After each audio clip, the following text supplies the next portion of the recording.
Comment ചെയ്താൽ മതി. അത് പിന്നെ ഞാൻ പൂച്ചയുടെ കാര്യമായിട്ട് ഞാൻ പറയാൻ പോണേ ഗൈസ്. ഇപ്പം പറയാം. നമ്മള് പൂച്ചേനെ കടിക്കാൻ നേരത്ത് ഉറുമ്പുമ്മലൊക്കെ ഇല്ലേ, ചെറു പൂച്ചകൾക്ക്, ചീറ്റയുടെ ഒക്കെ പൂച്ചയില്ലേ, അത് നിങ്ങൾ ഫസ്റ്റ് ചെയ്യേണ്ട. നിങ്ങൾക്ക് പേടിക്കാൻ സമയമില്ല. അമ്മച്ചിന്ന് പറഞ്ഞ് ഓടാനും സമയമില്ല. പേടിക്കല്. അങ്ങനെ പേടിക്കാൻ നിങ്ങളുടെ പ്രശ്നം ഞാൻ നാളെ പറഞ്ഞുതരാം. അങ്ങനെ അടിച്ചാൽ നിങ്ങളെ പൂച്ച എപ്പോഴേ കടിച്ചു കയറുന്നതായിരിക്കും.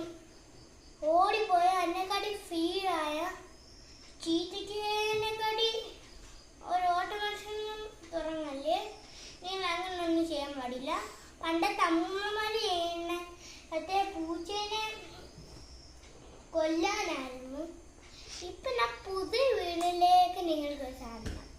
എന്നിട്ട് ഞാൻ മറ്റേ പൂച്ചകൾ ഇങ്ങനെയൊക്കെ നമ്മളെ മൂർച്ചമല്ലേ, ഇങ്ങനെ നല്ല അത് നിങ്ങളെ കടിച്ചാൽ നിങ്ങൾക്ക് മറ്റേ രക്തം, അത് മുമ്പത്തെ രക്തമായിരുന്നു, ഇപ്പം വേറെ രക്തം ഞാൻ പറയാൻ പോണേ.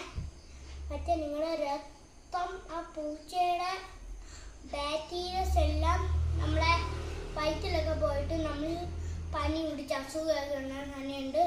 അതിനായിട്ട് ഇങ്ങനെ നീളമൊക്കെ ഇങ്ങനെ കൂട് വന്നിട്ട് നിങ്ങൾ കടിക്കുന്നതൊക്കെ ആ വിഷത്തിയായിട്ട് നിങ്ങൾ മരിക്കാനൊക്കെ സാധ്യതയുണ്ട്. അത് നിങ്ങൾ കുടിക്കേണ്ട ഇച്ചിരി ഉപ്പ്, ഇച്ചിരി മുളക് നല്ലതായിട്ട് ഇട്ടിട്ട് നല്ലതായിട്ട് കലക്കി കൊടുത്ത് ഇച്ചിരി വെള്ളത്തിനകത്ത് തിളപ്പിച്ചിട്ട് നല്ല തുളസിയില ഇട്ട് കൊടുത്തിട്ട് നല്ല പഞ്ചസാര ഇട്ട് കൊടുക്കണ്ട. പഞ്ചസാര ഇട്ട് കൊടുത്താൽ മധുരം ഇല്ലെങ്കിൽ കയ്പോടെ നിങ്ങൾ കുടിക്കണം. അല്ലെങ്കിൽ നിങ്ങൾക്ക് അസുഖമൊക്കെ ഉണ്ടാവും.